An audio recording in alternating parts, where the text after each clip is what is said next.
He used to be a big name on the network, but things have taken a darker turn recently. It all started with some online rumors, and now more and more coworkers and former actors are speaking out about their experiences. Dan Schneider, Nickelodeon's golden boy, isn't so golden after all, as he has been allegedly accused of harassment. The whispers of his victims have been silenced for too long now. It's time for the veil of secrecy shadowing Nickelodeon's dirty secrets to be revealed. Today, we are going to uncover Nickelodeon's dirty secret, Dan Schneider's harassment and victims. Dan Schneider, the creative genius behind many of Nickelodeon's biggest hits, such as iCarly, Victorious, and Drake and Josh, has long been revered in the entertainment industry. But beneath the laughter and catchy theme songs lies a disturbing reality. Allegations range from verbal abuse to creating a toxic work environment. But perhaps most disturbing are the allegations of sexual harassment and exploitation. While no criminal charges have been filed against Schneider, the sheer volume of accusations raises serious questions about the culture behind the scenes at Nickelodeon. At first,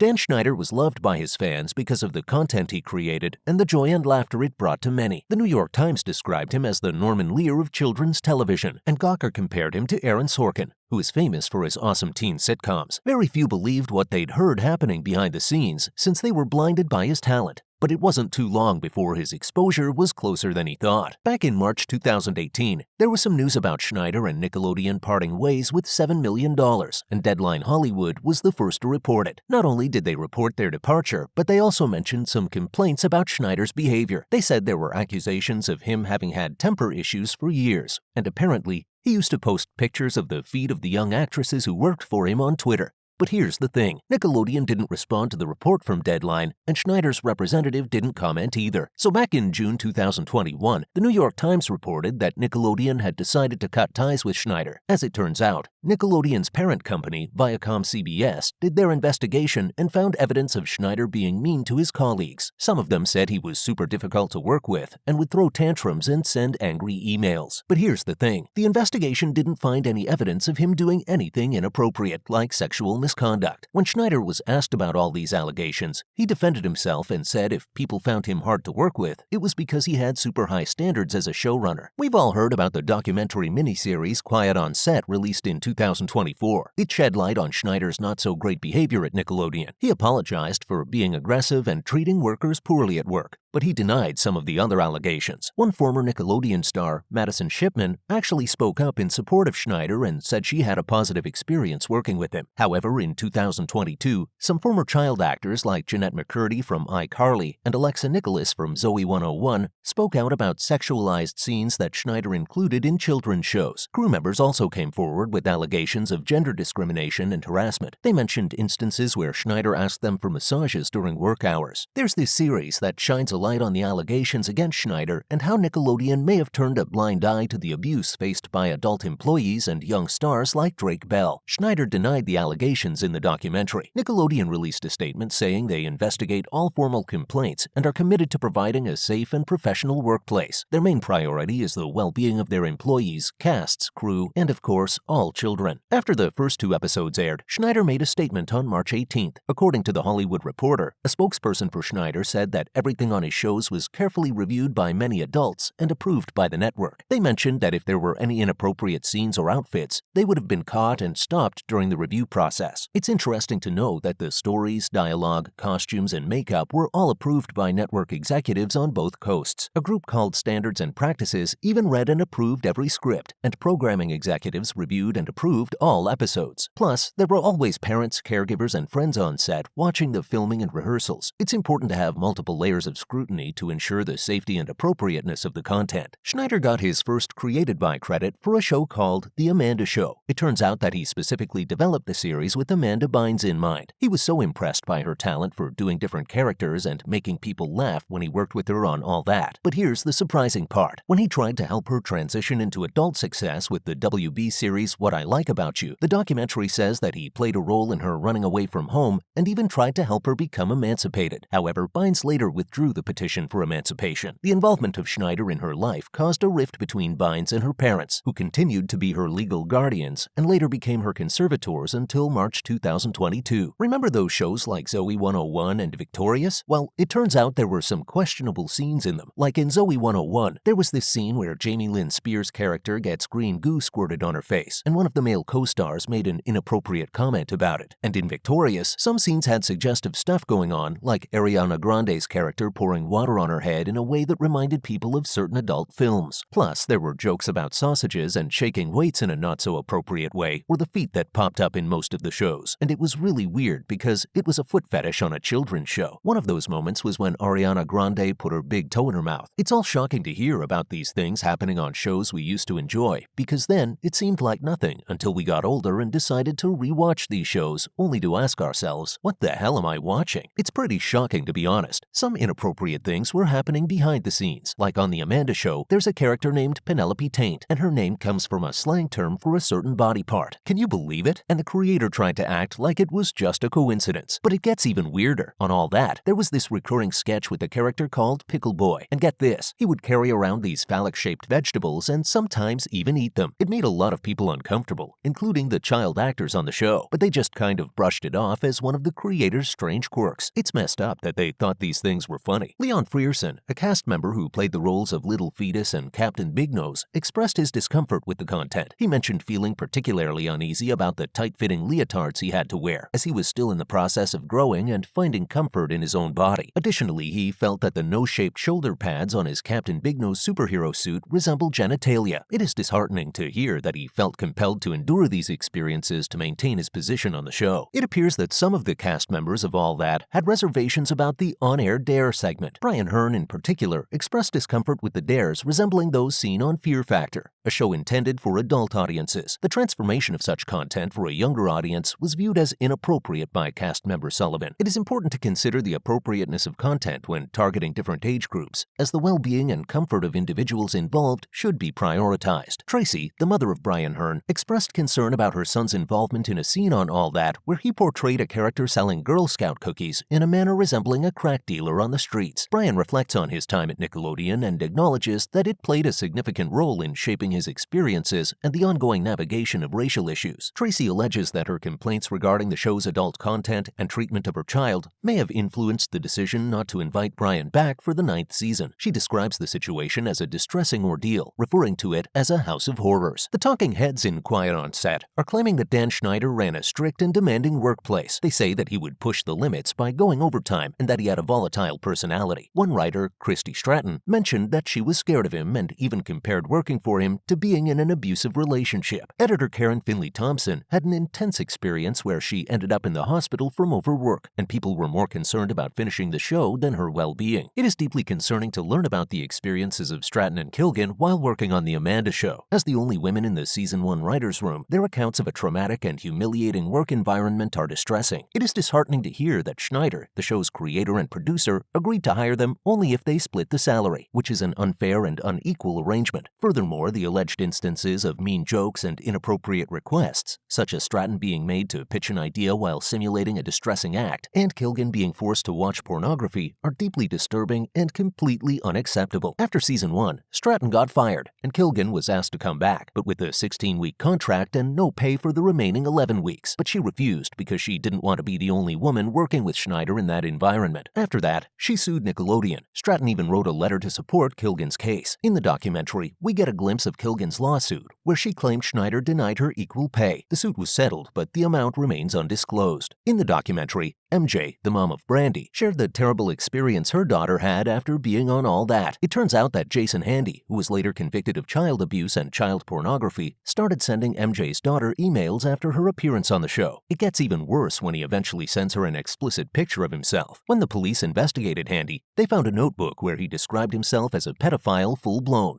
and they discovered mementos he collected from young girls as young as 7. It's truly sickening. In that same year, Peck, the actor who made the pickle joke, was found guilty of child rape. It's just awful to think about. Drake Bell, the star of The Amanda Show and Drake and Josh, bravely came forward and shared that Peck subjected him to extensive and brutal sexual abuse when he was working as his dialogue coach. The abuse started after Peck caused a rift between Bell and his dad, Joe, who also served as Bell's manager and had a feeling that Peck was dangerous. Joe even went to the production to express his concerns, but unfortunately, his concerns were ignored, and he was even treated poorly afterward. Eventually, Bell had to let go of his dad as his manager and went to live with his mom in Orange County to escape the situation. With his dad out of the picture, Peck took on the responsibility of driving Bell to and from the set, sometimes even keeping him overnight at his house. Bell felt completely trapped and had no way out. When asked to describe the abuse, Bell said it was like the worst thing someone could do to another person, like sexual assault. Bell mentioned that the whole side of the courtroom were Peck supporters, and there were even some famous faces among them. It's disheartening to think that despite the serious charges against him, Peck still had people backing him up. In fact, during the trial, several actors like James Marsden and Taran Killam wrote letters in support of Peck. It's just really shocking and disappointing. Nickelodeon expressed their dismay and sadness upon learning about the trauma Bell went through and commended his bravery for coming forward. However, despite Peck's conviction for child rape and his 16-month sentence, it's alarming to know that he was still able to find work on Disney Channel's The Sweet Life of Zack and Cody. It's a complex and troubling situation. Nickelodeon didn't reach out to Bell after the abuse came out. He said the only person who was there for him was Dan. Unfortunately, he didn't receive any therapy or support at that age. In 2021, Bell pleaded guilty to some serious charges, like attempted child endangerment and sending inappropriate messages to a teenage girl. He got probation and community service, but the media spread a ton of false information that messed him up. He even started spiraling out of control. A year after Peck and Handy were convicted, there was another messed up situation at Nickelodeon. This guy named Izell Channel, who was a freelance employee, got arrested for molesting a child in the studio's parking lot. He had prior convictions as a sex offender and still managed to get a job on the kids' channel. It's messed up. The documentary mentioned that Nickelodeon did start doing background checks on freelancers after that. It's about time they took some action. While it is highly unlikely that Nickelodeon will face a complete shutdown due to these circumstances, the advent of streaming platforms is expected to play a significant role in its future. However, the documentary Quiet on Set has shed light on the deeply troubling culture within Nickelodeon, which may permanently taint the perception of the network for many fans. Despite issuing empathetic statements and pledging a commitment to change, the true measure of their dedication lies in the implementation of tangible measures to safeguard their employees. Until such actions are taken, Nickelodeon will continue to be haunted by the reality of these distressing revelations. As for Dan Schneider, the effects of his time at the network will likely linger for years to come, as more accusations continue to surface. While Dan has defended himself against these allegations, it seems like new ones keep pouring in every day. It's a challenging situation for Nickelodeon, and they'll have to navigate through it carefully. Let's hope that the network can move forward and create a safe and positive environment for everyone involved. Thank you for watching. What are your opinions? We would love to hear from you, so comment below, like, and subscribe for more groundbreaking content.